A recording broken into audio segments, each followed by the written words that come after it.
Kita akan langsung melihat terlebih dahulu untuk fase draft BNNP kita di game yang pertama. Onyx dengan first pick langsung menutup ke arah Pakito dan dijawab Fanny untuk Kairi tidak akan dilepaskan. Seperti kata Aul dan juga Om Wawa yang dari tadi sounding dengan assassin, permainan dari seorang Kairi, Fanny-nya langsung ditutup. Tapi laning jauh, Super Chorizo memang berada di dalam posisi yang sangat baik.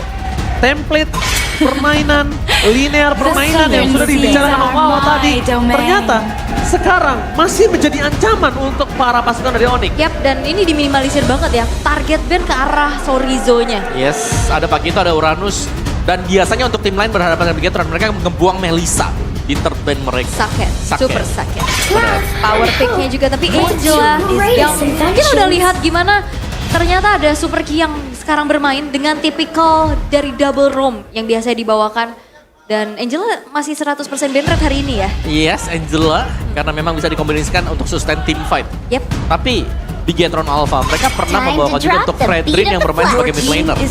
Dibawa oleh Super Fin. Ini agak cukup unik, power dari Joy tersendiri juga mungkin berada di arah Super Ken.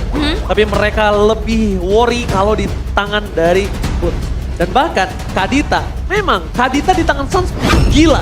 Dan untuk diperbutkan gak worth it melihat big history match. Kadita di tangan dari Bigetron Alpha, Pink maupun Ki, itu kayaknya kurang cukup kuat di tangan mereka. Yap, dan ini langsung dijawab dengan adanya Faramis first pick ya. Ini selain juga deny pick untuk Kai ya. Dari super key yang kita tahu dia sering kali juga untuk bisa membawakan damagernya. Biasanya kan Nabrak ya nabrak, dia. Match ya. nabrak. Kalau kita support lagi. Betul, kalau Murena kan yang range. Farsha, Valentina. Tapi sekarang dipaksakan untuk silakan ambil Valentinanya. Karena jelas ini Faramis yang harus bisa diantisipasi. Jadi kalau mau ada cult altar ya dilawan dengan cult altar yang lain. Dan itu dia Valentina keluar bersama dengan Fredrin. You should. Aku mencium kalau misalnya Fredrin di first pick seperti ini masih flex kalau dari Bigetron. Betul, bahkan bisa 3 posisi kan. Ya jatuhnya. bahkan bisa 3 posisi yang mungkin kayaknya kalau di 3 posisi kayaknya tidak mungkin karena udah ada Valentina. Kita iya, akan tutup betul. mid lane-nya, Ya. kita akan buka untuk EXP dan juga kita akan buka untuk junglernya. Dan di kiri ini, Onyx di first pick biasanya mereka tidak terlalu bermain dengan flexible pick. Mereka bisa bermain dengan posisi yang terbuka satu untuk marksman, terbuka lagi untuk roam. Yes, Onyx first pick typical, no flex pick. no flex pick, oke. Walaupun kita bisa melihat adanya Kaja dan juga Faramis ini udah enak banget ya pastinya untuk di-copy dari IMU. Tapi ternyata ini dia yang biasanya di-ban oleh lawan Bigetron Alpha itu Melissa dari Super Saken. Melisaken. Jadi ini langsung diambil ketiga sebelum nantinya masuk ke deretan ban karena gold laner dari sisi Onyx pun udah di-reveal. Benar, dan juga Melissa di sini bagus untuk berhadapan mungkin dengan Faramis yang suka main tabrak. Ya. Ya, model-nya dia, multiple shotnya dia. Main team fight banget. Betul, ya. yang team fight jelas Melissa ini akan sangat-sangat cepat untuk bisa menghancurkan semuanya. Apalagi kan Cult Altar Spectre mode-nya kan HP-nya gak terlalu besar ya. Ya. Jadi jelas ini bakal cepat banget bisa dilumer oleh Melissa. Tapi lawan dia ada Kaja dan juga Matrix. Jadi go away-nya gak terlalu efisien nantinya.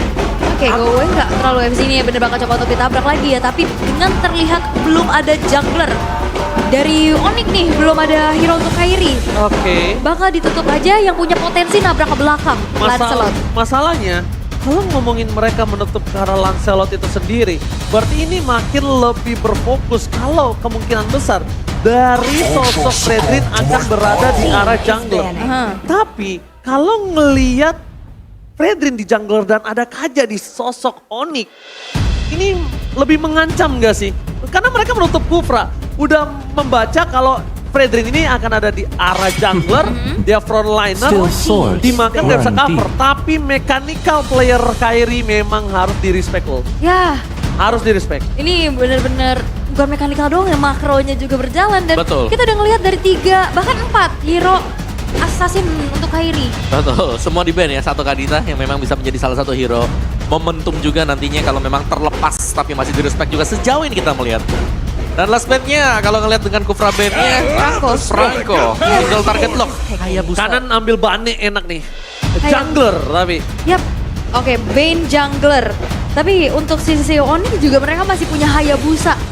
Ini salah satu power pick juga untuk Kairi. Yes. Bahkan kalau bisa ngomongin power pick Kairi ini banyak banget Banyak, ya. betul. Terutama Hayabusa kalau menurut aku. Terutama hero yang paling cepat untuk mobilitas itu ada di tangan dia.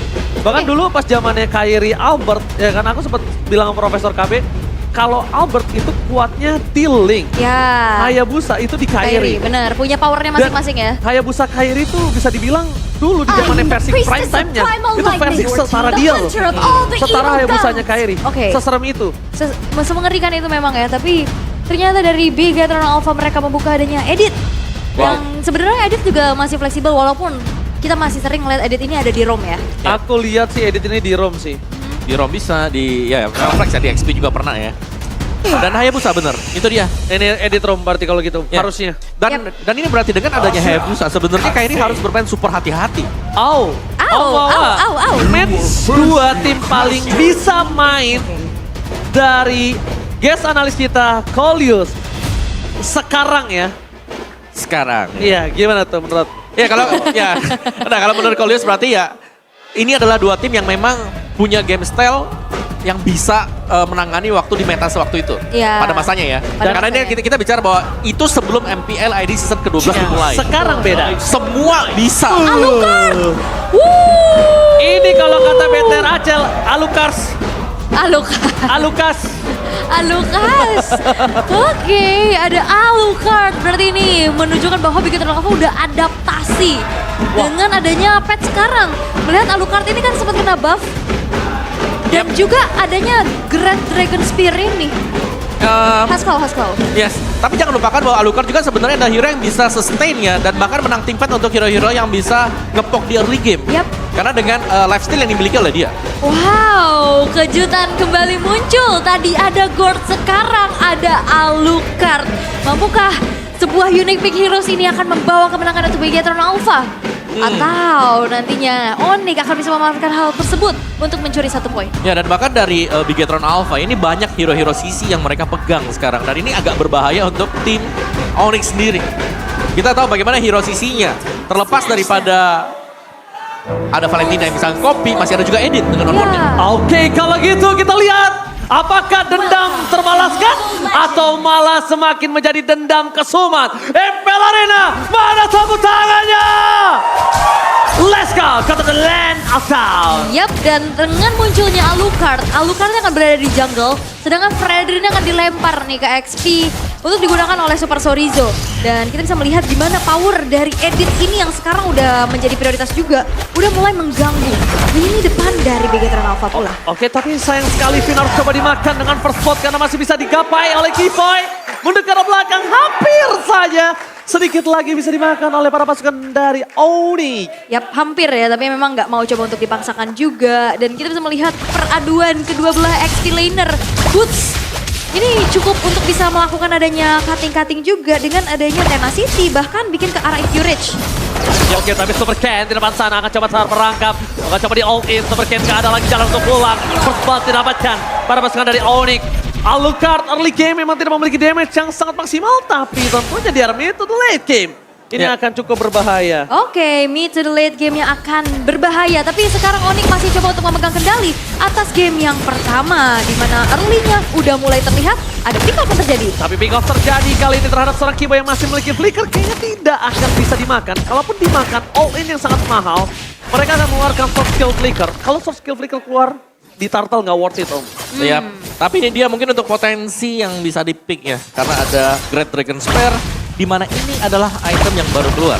Punya 70%, 70 physical attack, 10% cooldown reduction, dan juga ada 20% untuk critical chance-nya. Tapi yang diambil dari sini adalah bagaimana efek pasif dia yang nanti setiap kali ada ultimate yang dipergunakan akan ada tambahan 15% movement speed. Yap. Dan biasanya ini cocok untuk Alucard juga ya. Betul. Dia bakal trigger dulu dari ultimate-nya.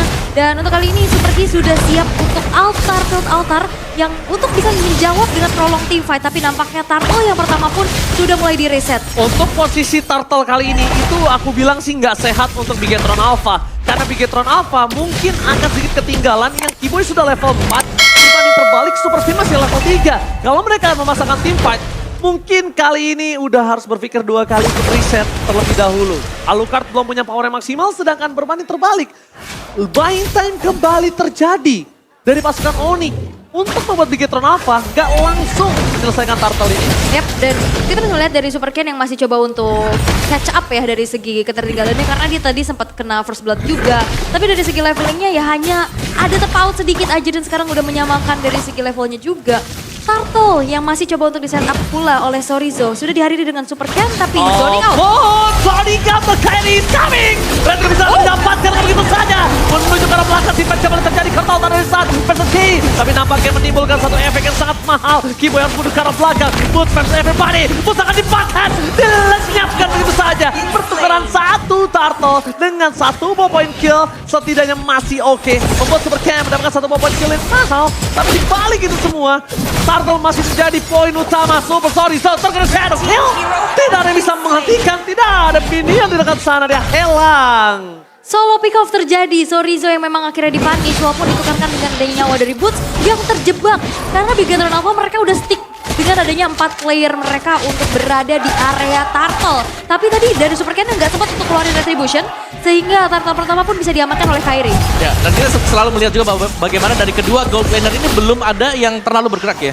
Jadi mereka masih dengan saling farming dan juga farming. Jadi ganking kan sementara waktu masih terjadi untuk di area XP lane. Yap, dan Bootsnya bahkan ini udah dipegangin ya. Dia nggak bisa digerak terlalu luasa juga. Kena pull, kena efek town, kena efek knock, tapi di bawah. Oh, damage Jasper. Benar super sakit. Sesemar tapi sad. Oh. Happy birthday hampir terjadi di sana. Tapi harusnya apapun yang terjadi, Suns tetap bisa mengarah ke arah Super Saiyan dan dapetin satu point kill. Ya, Ghostbusters Harusnya. ya. Ya, Ghostbusters tetap dapetin satu point kill sih.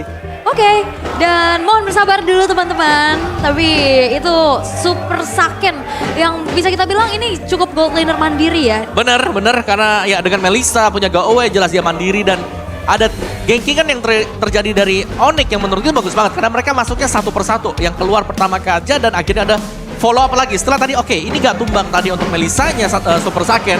Suns akan masuk dengan Ghostbusters-nya dia nanti. Shadow Stampede, Ghostbusters. Dan itu sepertinya sudah jelas di mana Super Saiyan akan tumbang nanti di bottom lane. Ya, harusnya. Betul. Karena udah low HP ya dia. Udah nggak bisa bertahan sih. Itu satu burst aja hilang sih. Dan kalau misalnya kita melihat ada sedikit technical issue kali ini, kita juga menangkap kalau Kiboy ini udah melihat Saiyan jarang banget untuk di babysit. Dengan power dari strongest lane mereka yang ada di XP dan mid lane, mereka tahu nih weakness lane dari Bigetron harus dimakan. Yap. Oke, tapi kalau ngelihat dari XP lane-nya ya, ternyata top 3 XP lane di week 3 ini didominasi oleh teman-teman dari Dewa United dan ada Sorizo nih, Super Sorizo yang nyelip di tengah-tengah. Yap. Di mana dia bertugas sebagai XP laner yang bisa bermain sebagai badan untuk teman-teman yang lain. Jadi 8.500 bukanlah angka yang kecil ya, kan itu adalah damage taken per menit, bukan per game. Team fight participation tidak terlalu besar, 45%, jadi jelasnya Sorizo mungkin akan melakukan push seorang diri, nge-distract untuk lawannya agar nyamper ke dia. Sementara untuk teman-temannya yang lain ini akan bergerak untuk bisa mendapatkan keunggulan yang lain seperti nge-babysit di gold lane yang belum kita lihat sama sekali atau untuk memenangkan duel di mid lane dan juga di sekitar dari turtle. Tapi kan teman-teman, ini sebelum patch, dimana untuk patch yang sekarang sampai dengan level yang ke-6. Level 1 sampai 4 itu lama buat roamer, mid lane, XP atau mungkin untuk goldnya. Ya, dan patch sekarang tuh seru banget ya. Selain pasti merubah dari segi strategi, ini pick heroes-nya juga udah mulai bermunculan yang udah lama gak kita lihat. Ya. Board Alucard di hari ini. Ya, kemarin di retail. Di retail. Ya, ada juga. Jadi kalau ini kan masuk ada sempat dipakai gitu ya. Cuman ini Alucard jarang banget. Jarang ya. Makanya kan kayak Alter Ego juga kemarin kan, di season kemarin juga sempat bawain Alucard juga. Nah, tapi kalau melihat memang potensi banyaknya assassin yang bisa keluar, yang menurutku Alucard juga bagus untuk melawan assassin tersebut karena dia durable, dia bisa team fight minusnya 1, one way ticket. Benar. Tapi burst-nya dia kacau sih. Ya. Burst-nya dia kacau. Nah, kalau ngomongin one way ticket, ini berhubungan langsung dengan Bigetron yang dia bermain dengan one way ticket juga. Terbiasa bermain dengan team fight yang dimana kalau mereka masuk dan tidak menimbulkan impact dalam team fight itu, entah objektif atau point kill, mereka akan rugi. Dan plan selanjutnya mereka hanya tinggal farming dan mendorong lane. Mereka udah mulai harus coba memikirkan permainan yang men-set up ketika gagal melakukan itu. Dan ini ada top 5 week 3 dari Pick Hero. Beatrix menjadi favorite masih ya. masih Beatrix, Fredrin, Valentina, Pakito, Cloud. Masih semua. Ini kalau dijadikan satu tim nggak bisa. Loh, iya dong. Karena ada 2 gol. Nggak bisa kan? Dua marksman. Benar. Kalau nge-rank sekarang kalau kayak gitu invalid ya. Kalau semuanya gol lain. Auto bronze. Rebutan farming. Oke, tapi memang dengan masih ya bergulir walaupun ada update patch juga, ini masih menjadi top priority untuk pick saat ini dan terlihat dengan adanya prioritas ke arah Beatrix yang diamankan dari cewek tadi langsung ya. Dan Cloud, kita nampaknya masih belum melihat Cloud sejauh ini ya. Iya, karena mungkin setup dari Cloud sendiri cukup lama ya. Iya. Untuk bisa dimainkan, kayak dia butuh buat ambil dari Art of Thievery-nya, butuh item juga. Sedangkan Beatrix ini jauh lebih stabil. Dari ya, dia tinggal nunggu adanya umpan di depan, baru akhirnya dia yang maju. Kalau Beatrix, kalau Cloud biasanya dia buka duluan, dia kepick up duluan juga. Jaga posisi. Jaga posisi. Jaga posisi, karena banyak banget sisi-sisi yang muncul sih. Kayak Cloud harus masuk, dan Ya. banyak banget juga yang untuk bisa ngehentiin dia. Kayak bahkan ketemu sama Fredrin aja ini kan lumayan jadi hambatan gitu. Iya, dan itu yang biasanya memaksakan Cloud untuk pakai Purify kan. Iya. Dimana biasanya memang Cloud ini lagi ngincer sprint atau apa ya nggak bisa, harus pakai Purify. Ya dengan Purify, dipaksa untuk pakai Purify ya. Dan kita akan bisa melihat dari Beatrix yang sekarang muncul head to head dengan adanya Melissa. Aku ngebahas dari gold lane ya. Oke. Dengan adanya tadi top 5 pick juga. Karena balik lagi dengan adanya power pick heroes. Ya, ini power pick-nya buat Super Saiyan ya. Buat Super Saiyan yang tadi sempat di-mention sama Om Wawa, kalau misalkan siapapun yang ketemu sama Bigetron Alpha, ini biasanya band ke arah Melissa-nya. Tapi Iya. sekarang Melissa diambil dan dengan tipikal Super Saiyan yang mandiri, apalagi dengan Melissa yang dia punya teritori nyaman, dia bisa buka vision dengan Muddles. Dan Yap. itu yang udah mulai coba untuk dilakukan sama Oni ke press lane goldnya. Ya, tapi kita belum melihat item apa yang dipakai oleh Melissa ya. Ke critical chance kah? Atau masih tetap bermain dengan attack speed? Ya. Karena kalau dia memang mau main ke attack speed juga ya pakai Haskell bisa. Oke, tapi Ultra Danang akan membalikan kita ke Land of Dawn. Thank you Ultra Danang. Langsung kita menuju ke Land of Dawn. Oh. Ultraman maksudnya ya. Ultra Dana. Oke, baiklah. Tapi nampaknya tadi ada satu pergerakan di mana Super Saiyan-nya memang tumbang ya. Ada satu death yang didapatkan juga karena Sarsi udah dapetin 2 poin kill. Berarti tadi rotasi yang dilakukan oleh Sarsi ini mempunish keberadaan dari Super Saiyan. Oke. Dari build-nya tadi Melissa dengan attack speed ya. Masih tetap dengan penetration juga nih untuk Beatrix dengan physical attack yang maksimal. Oke, walaupun physical damage yang maksimal tapi di depan sana, pasukan Bigetron Alpha akan coba berkutat di arah turtle. Kairi dibiarkan untuk melakukan clear minion, mendapatkan gold buff terlebih dahulu. Ini berbanding terbalik dengan sosok dari Super Ken yang dia akan coba clearnya itu di dalam turret. Ketika di dalam turret, tandanya ada mundur sedikit. Dan keuntungan dari Bigetron Alpha adalah tidak ada purple buff untuk Kairi. Akankah diselamatkan dengan momentum saat ini? Atau mereka akan melepaskan begitu saja? Oh no.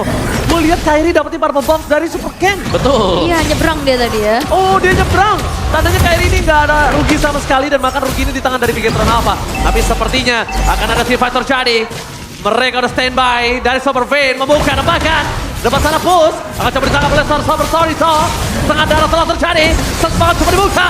Utility masih ditahan. Cepat ke belakang, running masih from Kairi. Lagi-lagi mengamankan satu objek di sini Onyx. Mereka masih motivate, kembalikan kembali keadaannya. Semua berbanding terbalik. Bahkan mereka punya semua power. Mereka punya semua untuk mendapatkan Bigetron Alpha dengan Renner Apathy yang hampir saja kena. Ini tariknya ada 2 ya. Ada Yes. Keyboy, ada Shadow Stampede. Mereka punya power, mereka punya tarik, mereka punya damage dan cold. Bigetron Alpha nggak bisa berbuat apa-apa di sana. Yap, dan ini dia Thanos Prediction untuk match kita yang kedua. 50-50 masih sosok, tapi kita bisa melihat gimana cewek bisa dapetin space-nya juga. Bahkan outer turret dihancurkan. Dan wow, Kairi dengan satu buah retribution sekarang udah membuat adanya gap level antara kedua jungler ini ada 2 perbedaannya. Otan, itu dia sengaja di poking damage-nya. Sengaja untuk poking damage dan dia sepede itu kalau dia akan dibantu dengan follow up dari teman-temannya loh. Dan ini membuat dari Bigetron Alpha agak sedikit buyar kayaknya karena mereka sekarang udah jalan harus bareng-bareng. Benar. Dan ini berarti mematahkan untuk jalur farming dari Super Ken. Yap. Dan di saat misalkan Super Cat pun Dipencet Monkey Boy all in menuju ke arah Super Spin. Informasi yang telah diberikan ternyata itu buy time. Lihat di arah bottom lane. Dengan semua distraction yang dilakukan Onyx di arah River. Kyrie dengan maksimalnya dia dapetin turret. Dia farming lagi balik. Dan ketika dia sampai ke arah top lane, dia udah siap untuk lot berikutnya. wah, dan ada game fake by Grab nih. Alucard terakhir kali dipakai di FPL ID Season 8 sebanyak 5 kali picks dengan 3 pengguna. Yaitu Albert, Jisa, dan Sally Boy dengan win rate 60%. Dan itu udah 5 season yang lalu. Tapi kalau misalnya kita kembali kepada gamenya, balik lagi dengan adanya Alucard, power split push atau yang bisa ngejalanin lane jauhnya ini agak sedikit terhambat ya Om. Yap. Karena memang ya sekali lagi dengan one way ticket mereka harus berhati-hati dan split pushnya yang menjadi makanan sekarang. Onyx mereka memaksimalkan bagaimana usage dari hero mereka. Hayabusa yang selalu split push, Hayabusa yang selalu bisa melakukan harassment masuk ke dalam jungle seorang diri. Ya, kalau misalkan Super Cat mau maju pun dia harus kasih badannya. Betul. Dan ini ada 2 potensi untuk menarik dari Super Cat tersebut. Dan sekarang nampaknya ada fight nih. Oke, tapi langsung ada flicker dikeluarkan Super Pain dengan onward yang dimiliki. Hilang begitu saja. Masih ada Kontol Safety. Cewek tidak ditumbakin. Tapi para pasukan dari Bigetron Nova mereka juga harus melihat di mana para pasukan dari Onyx memasang tim fight yang selanjutnya. Saja baiting ketika saat ditumbangin. Kyrie is coming. The latter shadow kill. Itu dia. Sandwich Gaming sudah melihat double kill. Suns hanyalah sebuah beat yang dimakan oleh Bigetron dan diselesaikan oleh Kyrie. Jobdesk Kyrie hanya eksekutor, memakan 2 poin kill, membuat mereka free lord dan no cashback for this time. Yes, dan ini adalah memang tipikal dari Gilasan ya, dengan power baitingnya yang dia miliki. Ya dan bahkan dia ada langsung ke bottom lane dia karena udah pasti jelas Oh, oh. menang. Oh, happy birthday Super Cat! Permainan Wesker yang sudah lama kita tidak lihat. Super Cat langsung tumbang turu di depan sana. Wow, yes itu dia. Power pick up jelas dipegang oleh Onyx tadi dengan adanya Divine Judgment juga.